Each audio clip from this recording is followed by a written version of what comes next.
Yes, conferences are really important.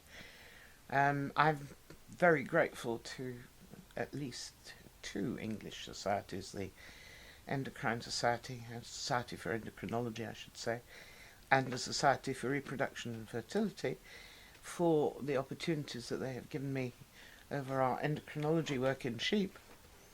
Um, since these very august old societies were formed, we have set up something called the Clock Club in England, which is a society with no officers. It has no agendas, it has no minutes, it has no records, and it works really well because at one meeting it's decided who's going to do the next one.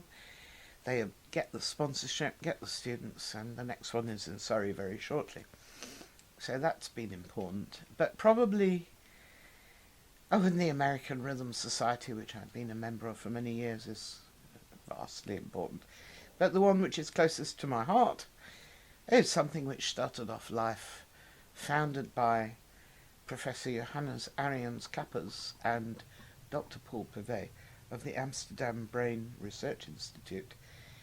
And it was called in 1977 the European Pineal Study Group. And I've heard it said, oh, it's full of European neuroanatomists, it was said.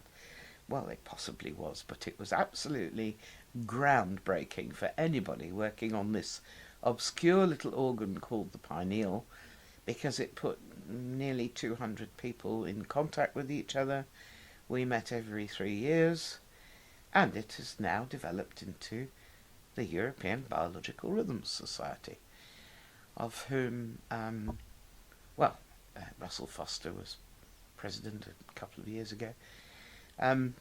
I was president of it in the 90s when it was the European Pineal Society, and it has been really nurtured by Professor Paul Perret from Strasbourg, who was one of the founders, and an extraordinarily energetic and enthusiastic man for keeping people together and enjoying, with enthusiasm, each other's research.